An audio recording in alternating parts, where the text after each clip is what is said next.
Hi, this is William Ramsey. Welcome to William Ramsey Investigates. On tonight's show, I have a very special guest. I just finished his book this morning. It's an excellent book. I highly recommend you read it. I was not very knowledgeable about UFOs. I can't say it's my expertise, but I really felt like this advanced my understanding of the field. The title of the book is The Believer, Alien Encounters, Hard Science, and the Passion of John Mack. And I remember seeing John Mack's videos on YouTube. I found him to be an interesting character, and he really is a fascinating person. And the author of the book is Ralph Blumenthal. He just published this book February 21st, 2021. So I'm delighted to have him. Ralph has written 6 books. He was a New York Times reporter from 1964, serving as a foreign correspondent in West Germany, South Vietnam, and Cambodia. He was the national bureau chief in the Southwest and an investigative reporter and arts writer. He was a member of the Metro Desk that won the Pulitzer Prize for breaking news coverage of the 1992 truck bombing of the World Trade Center, so he has something in common with John Mack. In 2017, he and 2 colleagues broke the story of a secret Pentagon program to track UFOs with videos of encounters between the objects and Navy pilots. He is a recipient of the well-regarded or coveted Guggenheim Fellowship, the author of, like I said, 6 nonfiction books, and a distinguished lecturer at Baruch College of the University of New York. And his books are, the title of those books are The Last Days of the Sicilians at War with the Mafia, published 2012. Miracle at Sing Sing, How One Man Transformed the Lives of America's Most Dangerous Prisoners, 2005. Stork Club, America's Most Famous Night Spot, from 2000. And then Once Through the Heart, a police detective's triumphant struggle to rescue his daughter from drugs in 1992. And so I just learned a lot from this book. John Mack is a very interesting person. So Mr. Blumenthal, can you talk, for people who may not have, you have a lengthy background, but for people who may not have heard your name, can you talk a little bit about how your interest in John Mack developed and led to this book, please? Sure. Thank you, by the way, for having me on, William. It's a real pleasure. I came to the subject like you, pretty cold, without a lot of background, and like John Mack himself. He was a Harvard psychiatrist, highly esteemed. He had won a Pulitzer Prize doing a psychobiography of Lawrence of Arabia. He'd gone to the movies to see Lawrence of Arabia, and he came out and said, I got to learn more about this guy. And he spent 12 years investigating Lawrence and writing a biography that won the Pulitzer Prize. So he was a pillar of the Harvard establishment. And through a series of steps that I can outline later in more detail, he learned about the whole phenomenon of alien abduction, ordinary people who encounter UFOs, encounter beings, are beamed aboard their ships for various pseudo-medical experiments, other strange events, possibly reproductive procedures to produce a hybrid race, by their accounts. And so he heard about this and he set about investigating it by interviewing these people, studying them with all the tools that a psychiatrist has at his disposal. And he wrote 2 best-selling books about it, got in trouble with Harvard as a result. And that's the short version. Now, I got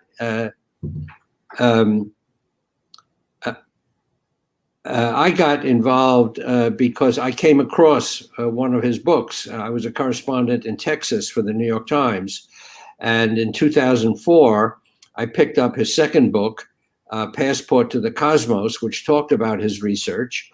And I was amazed that a Harvard psychiatrist would be interested in alien abduction. I thought, wow, this would make a great story for the Times. I was very naive. I had no idea how famous he already was. He had already been in the New York Times. He'd been on Oprah. He had been, a real celebrity, but he never crossed my, radar screen. So I was going to call him up and see if I could interview him. And then I found out, picked up the paper a few days later, he was dead. He'd been run over in London, almost 75 years old, looked the wrong way down the street, got run over by a man who had too much to drink. So that's what got me started. And I spent 16 years on the book because it took a lot of investigation. I had access to all his private journals and his audio tapes and, all the records he accumulated in the course of his career. So it was a long slog. And it's really, I think the context of your book, you have a broad frame of reference in the book. So I learned a lot about ufology Can you talk about Mack, like how he developed? Because he was part of this very prestigious academic environment, and he wasn't really that much of, he was not kind of like that conservative in his outlook. He had very different interests, I think, which led him into ufology. But can you talk about how he developed his outlook, and also his Lawrence of Arabia book? Yeah, what I lay out in The Believer is a series of stages that took him from really a very conventional, although wealthy, upbringing to being this real renegade researcher. And it was actually a series of things that got him there. It didn't happen, overnight, and it didn't happen suddenly. It was really a progression. So he was brought up in a very conventional German Jewish household. His religious, and the non-family didn't believe particularly in any supernatural things, including religion.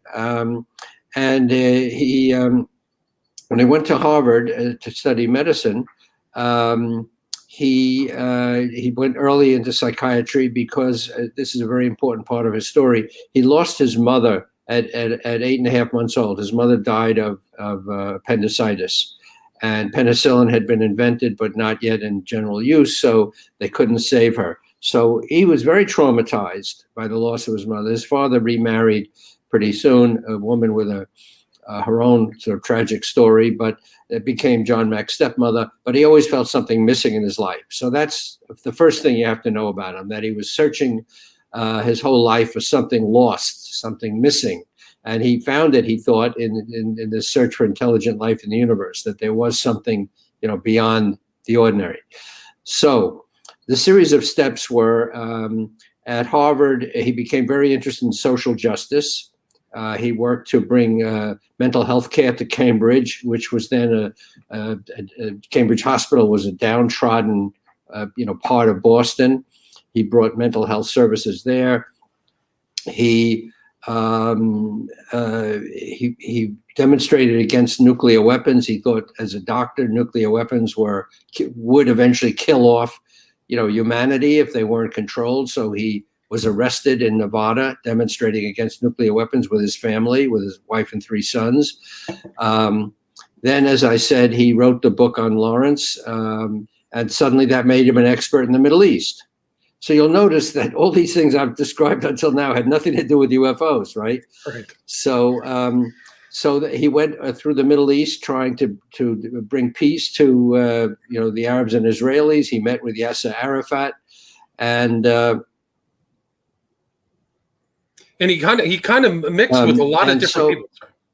A lot of different people, and he was known as a peacemaker, a very interesting character in the Middle East. But again, nothing to do with alien abduction and nothing to do with UFOs. So the important thing that happened is he went out to California, to Esalen, which is that great psychic think tank on the Pacific, and all kinds of experiments with drugs, which he sometimes participated in.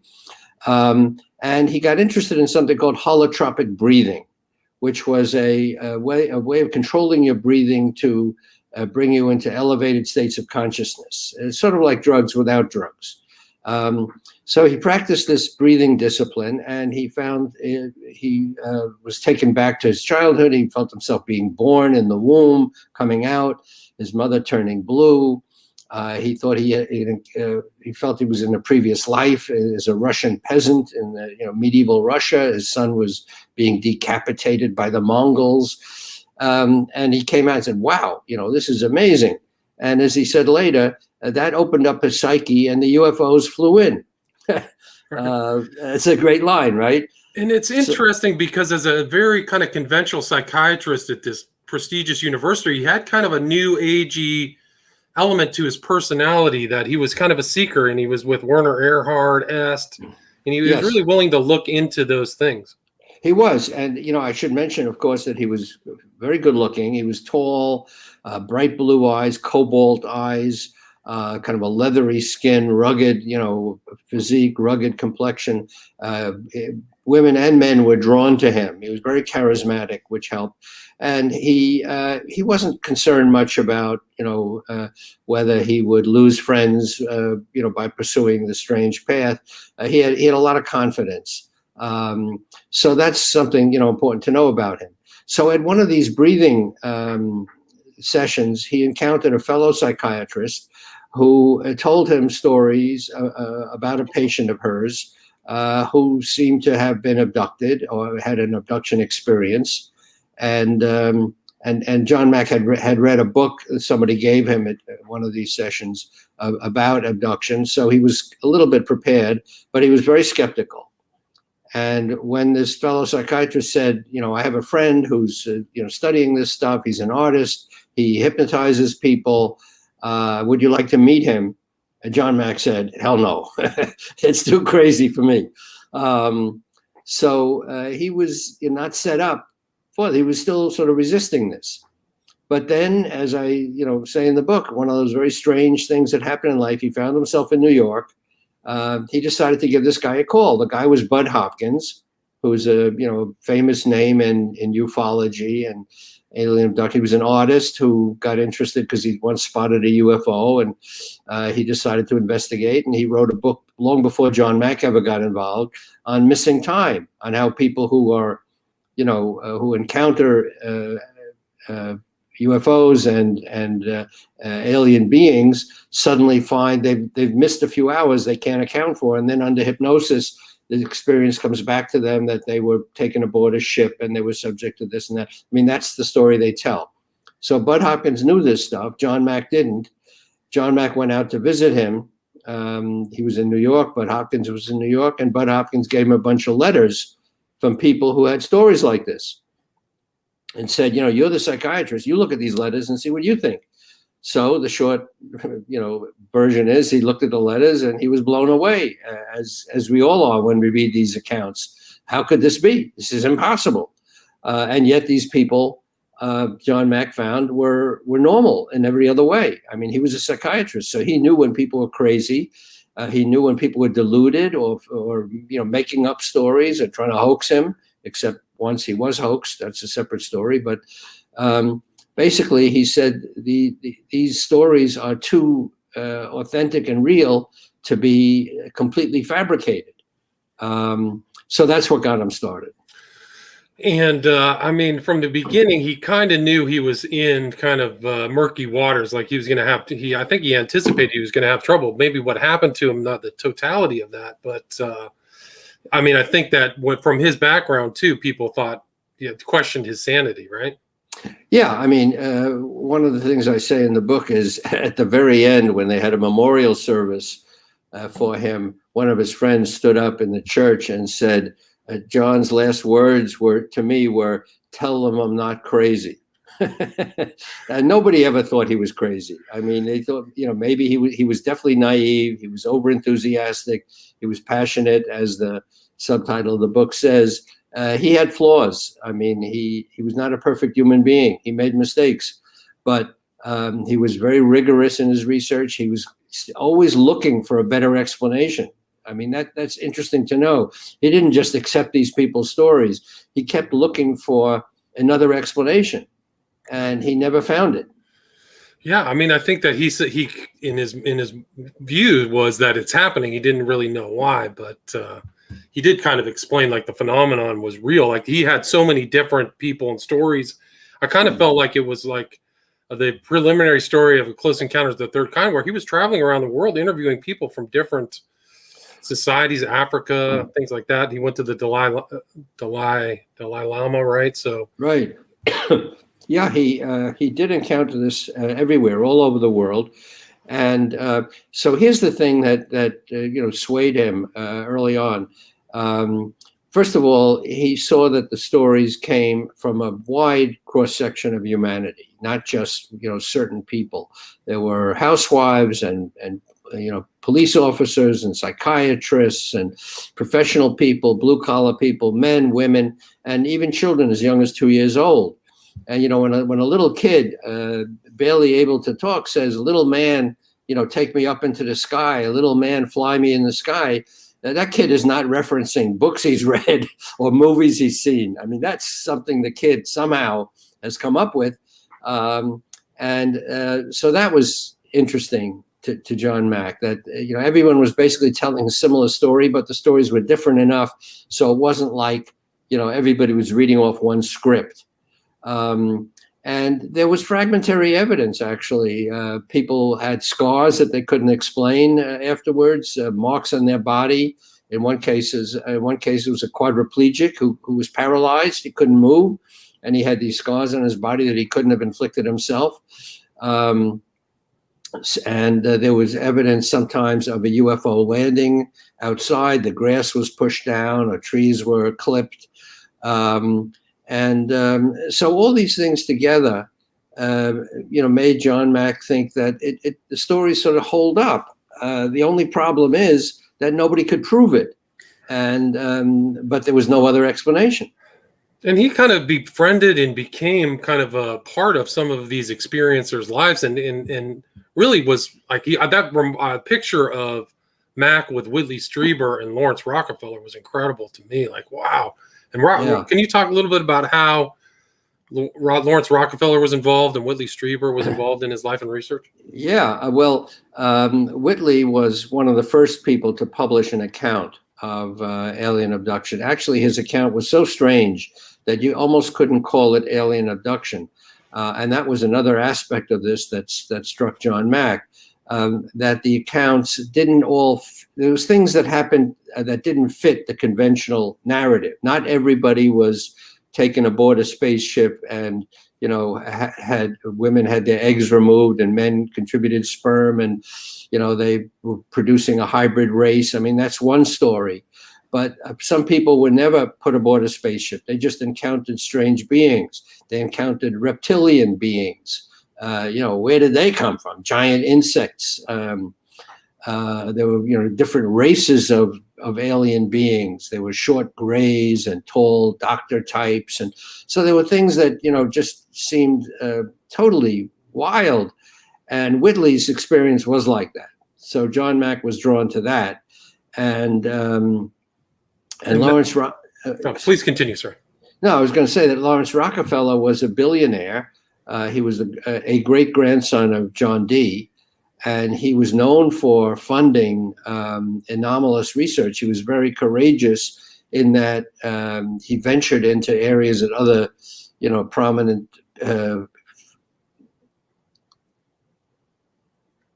right. So other prominent philanthropists wouldn't go to.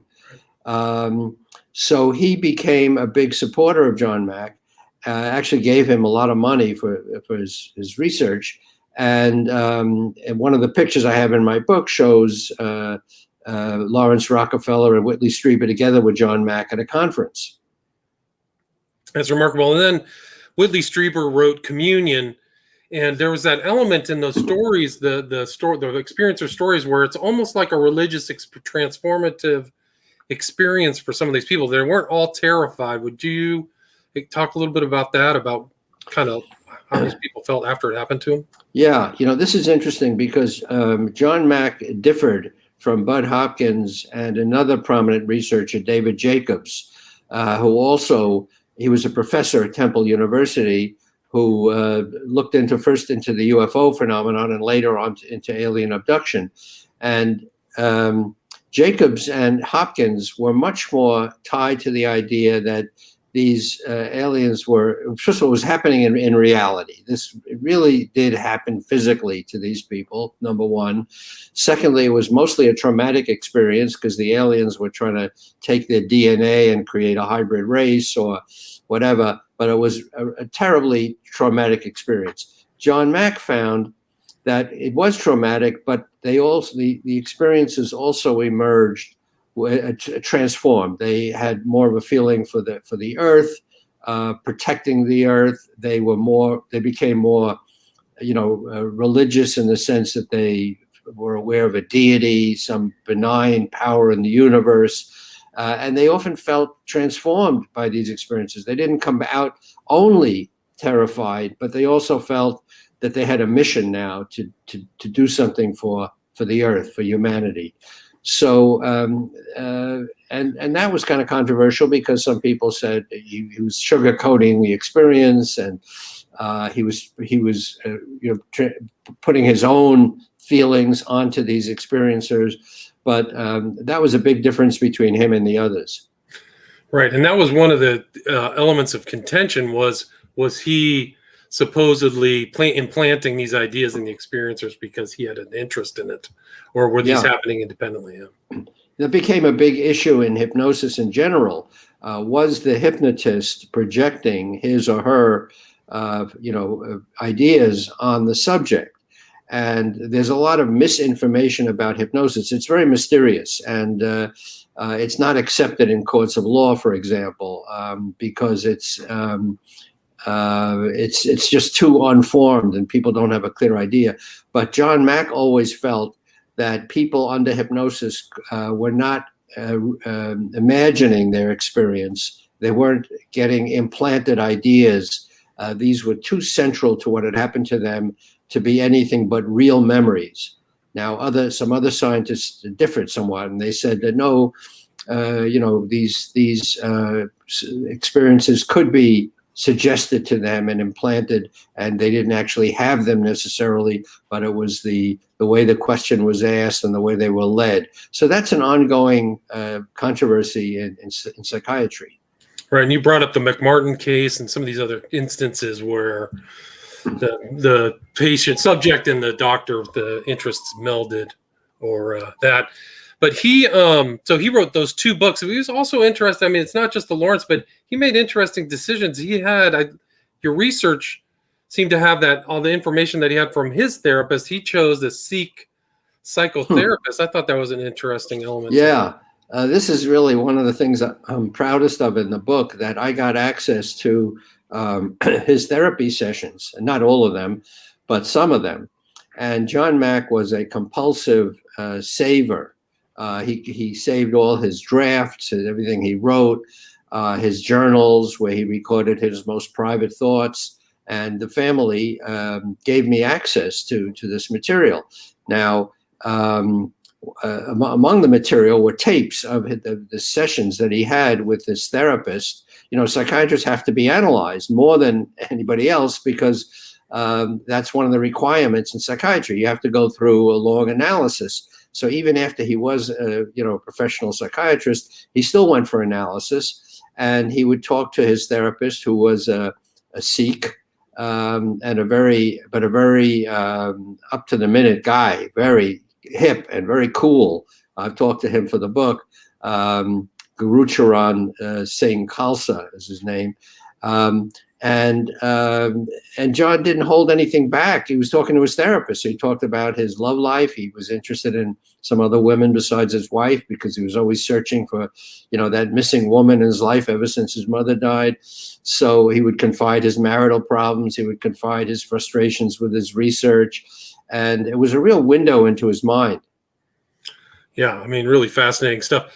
And he also kind of had troubles with the media, with Oprah Winfrey, with some interviews. Can you talk about his difficulties trying to relay his research to the greater public? Yeah, he, as I said before, he was naive. And when he sat for an interview, anybody who knows how the media works, and I spent 45 years at the New York Times, so I know that you have to be careful around journalists, and you have to sort of know in advance what you want to tell them, what your story is. But he would try to make friends with everybody who came to interview him, and he would say things like, I don't know, should I talk about astrology? Yeah, maybe. No, maybe I won't talk about astrology. Well, you don't do that to a reporter. You don't mention drugs and then say you're not going to discuss drugs. So he was naive, and he actually brought some of his experiences onto TV shows with him. He was so bent on explaining the important story that he had stumbled onto. He was so enthusiastic about it. He wanted to showcase his experiences, and they trusted him, and they went along with him, and they appeared on Oprah and other shows. And as he said after one show, we got sandbagged because the the shows, their interest was to extract the maximum emotion and entertainment value out of this. And they would egg on the people and say, what do you mean this can't be true, and it put them on the spot. TV is not a very good medium for discussing subtleties, in case people haven't noticed. But I mean, so it was kind of a debacle. The Oprah show was pretty good. I'm not saying that she didn't do a very good job. She did. She was skeptical, but she was also open to hearing the experiences. But others weren't as good. And so he did get sandbagged, and the experiences were made fun of, and they were held up to ridicule, and he was held up to ridicule. So that was a problem. And at one point, as I said earlier, he was hoaxed by a woman who came forward and told a fantastic story, supposedly, that had happened to her. She said she was on a spaceship during the Cuban Missile Crisis, and Nikita Khrushchev, the Soviet premier, and President Kennedy were both on the spaceship, and Khrushchev was crying in her lap. And John Mack thought that was amazing. I mean, after the stories he had heard, that wasn't so crazy. But it turned out later that she told Time magazine she made that all up because she wanted to expose him. She said he was a cult leader and things like that. Well, the truth is, as I outline in my book, John Mack thought she really was an experiencer, and there's reason to believe she really did have these experiences, and she pretended to be a debunker for reasons of her own. But it was a sad episode. And I don't think that's uncommon in the UFO community. I think there's a lot of people with different agendas that may not be telling the true stories too for their own personal interests. I don't think that you would be alone. But he also kind of had trouble with his peers like Carl Sagan and some of these other people in that environment of like the cosmos or whatever. Can you talk a little bit about how they received his books and stuff? Well, his colleagues many of them were very skeptical. I mean, they came from a very conventional background, Harvard, even though Harvard, was no stranger to unconventional research. I mean, William James, the father of psychology, was, talking about seances at Harvard 100 years before Mack. But in more recent years, it was certainly controversial to talk about, aliens and UFOs at Harvard, and to give them the kind of credibility that Mack gave him. So he had pushback from some of his psychiatric colleagues who thought he was enabling the people he was seeing. They thought he should have been more skeptical and not subscribe to their stories, but he, as I said, he ended up believing that they had encountered something real, even though it was not necessarily in this reality. It was not everyday reality. It was some other liminal state that these things were happening, but they were happening, he thought, to these people. They weren't lying about it. So he had pushback from colleagues. Some supported him. They thought he was courageous. That he was, opening up new areas of psychiatry. So it was a mixed bag. Yeah. So some people really saw him as kind of a pioneer and groundbreaker. The others thought he was involved in kind of charlatanism or something like that. But those stories are for differing stories. There's a lot of really true stories about those UFO experiencers. But he did have he had trouble with Harvard and involved some well-known figures like, Daniel Sheehan of the Christic Institute. Can you talk about how that played out? Yeah, so he was always worried. I mean, he made no secret of his research at Harvard. Actually, before he even knew very much about the abduction phenomenon, he was already talking to audiences at Harvard about it as he was learning, as he was, embarking on his research, which probably was a mistake. He had been cautioned about not jumping the gun, but that was his way. He was quite enthusiastic. So he couldn't wait to tell people of what he was finding. So, and he kept thinking, gee, I got to tell Harvard officially what I'm doing, but he kept putting it off. And finally, he decided he's going to talk to the deans of the medical school and tell them about all this research. But they were ahead of him, and they handed him a letter before he even opened his mouth and said, "John, we're investigating you," essentially.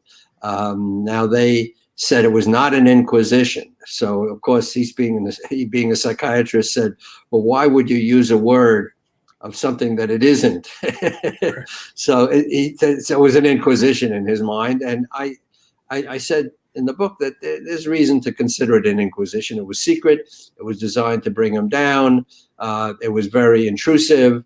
It questioned his beliefs, his financial situation.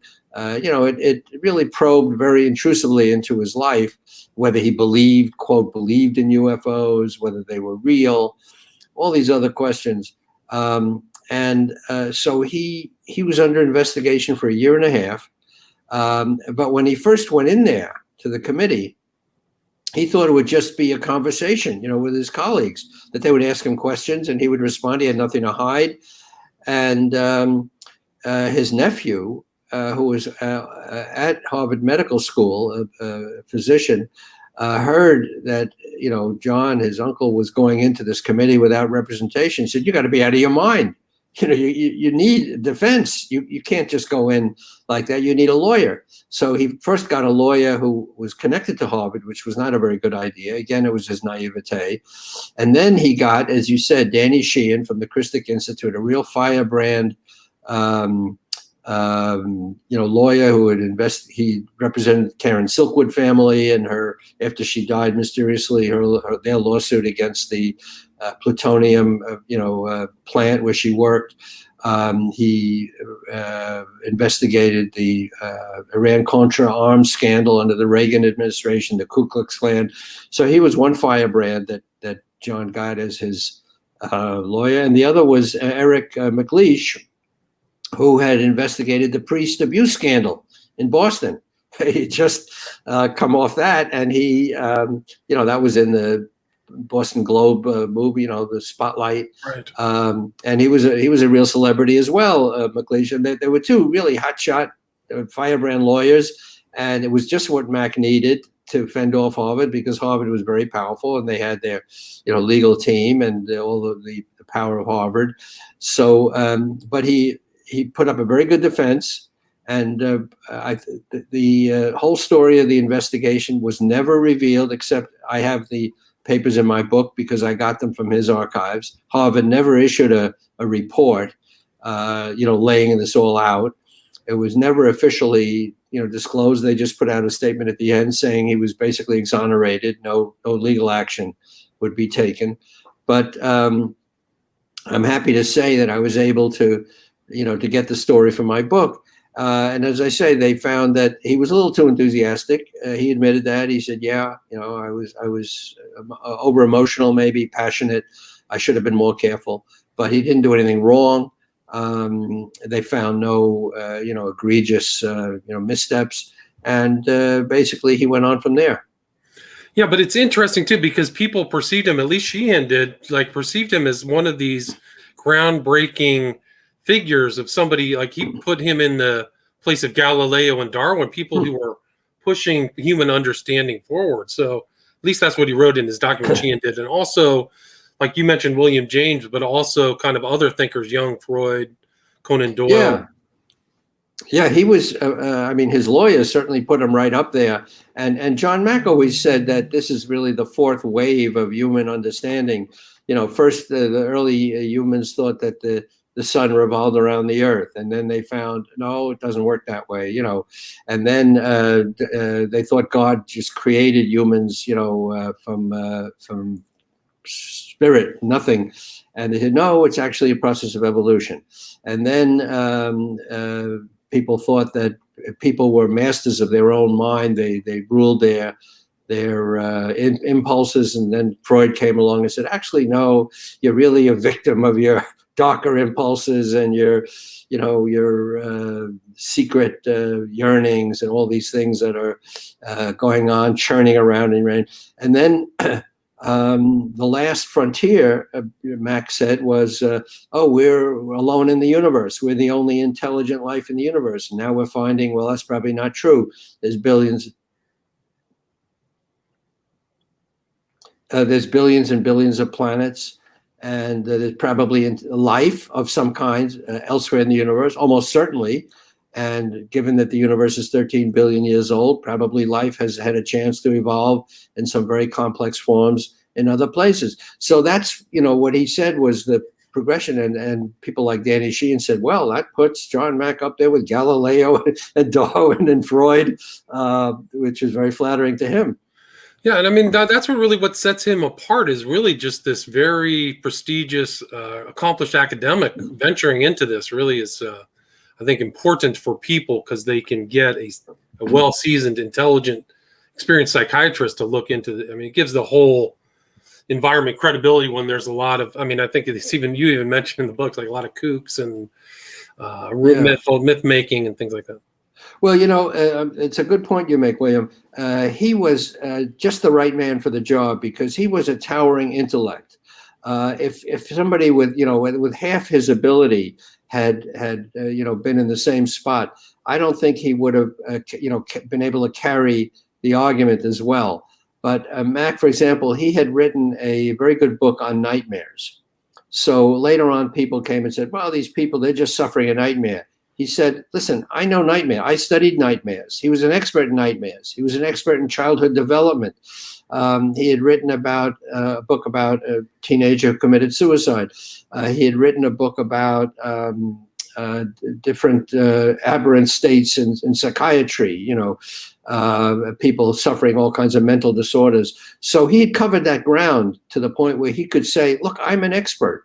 If you're an art dealer and or an art specialist and someone shows you a portrait and says, this is by Rembrandt, well, whether they're telling the truth or not. You have ways of checking that out. And he said, I'm the same way. He didn't say that in an arrogant way, but he just said, look, I know when people are lying or they're making stuff up, and these people are not crazy. So he really brought a lot of weight to the field. Right. And do you think that his research or his Pulitzer Prize-winning book on T. Lawrence, and you mentioned Campbell, also kind of this heroic, the heroic ideals. Do you think how much of that influenced his research and him as a person? Another good question. He took Lawrence as his role model, actually. And that was another perhaps flaw in his character. He saw himself in somewhat grandiose terms because Lawrence obviously was a nation builder. I mean, he was a fabulous character who, unlike the movie, by the way, he was not a sadist. He was not a warmonger. He was a very private, shy almost person who didn't even like to use his own name. He liked to disguise his legend with another name because he didn't want the spotlight. Anyway, but he was extremely heroic. He mobilized, Arab tribesmen in revolt against the Turks. And and John Mack, studying Lawrence, and John Mack studying Lawrence for a dozen years the way he did, he saw himself sort of in the mold of Lawrence. And later I say, he didn't say this of himself, but I say that he kind of fulfilled Joseph Campbell's, steps or guidelines for a hero. He receives a call to adventure, which is, a summons to investigate something, to do something. He tries to evade it and say, this is not true. I don't want this job, like Jonah in the Bible didn't want the mission that God, was sending him on. Yet he finally says, okay, I'll go. And John Mack does his investigation. He has many adventures along the way, life-threatening, hair-raising adventures. He triumphs, and he comes back with a gift for mankind, which is the wisdom he accumulated. And that's the definition of a hero that Joseph Campbell set out. And I find that John Mack kind of fulfilled that in his way. I agree. Well, I think that's a great way to end it. We're at 40 minutes. Is there anything you'd like to add or anything I missed? And also, can you talk a little about where people can get the book or your social media if they want to reach out to you?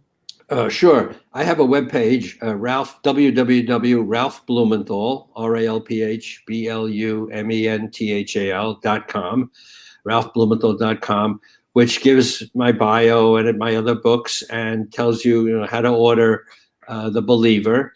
It would be great if you could buy it from an independent bookstore because Amazon has enough money. I'm very grateful to Amazon for pitching the book, but independent bookstores need all the help they can get. And it's possible to get the book at independent bookstores, even if they have to order it. Amazon does have it. Barnes & Noble does have it. Sometimes there's a wait. And Kindle has it. So if you're really desperate for the book right this minute, you can get it, within seconds on your Kindle or on your iPad and read it that way. A lot of people like to do that. And there's going to be an audio book at some point, so you can listen to it. Well, congratulations. It's an excellent read, too. I kind of felt like it was like one of Michael Crichton's best fiction movies, even though this is all nonfiction. It reads really well, so I highly recommend the book. It's superb. Again, the name of the author is Ralph Blumenthal, and the title of the book is The Believer, Alien Encounters, Hard Science, and the Passion of John Mack. February 21st, 2021 was the publication date. Thank you so much, Ralph. Thank you, William. A real pleasure. I appreciate it. Likewise. Thank you. Bye-bye. Bye-bye. All right. You still there?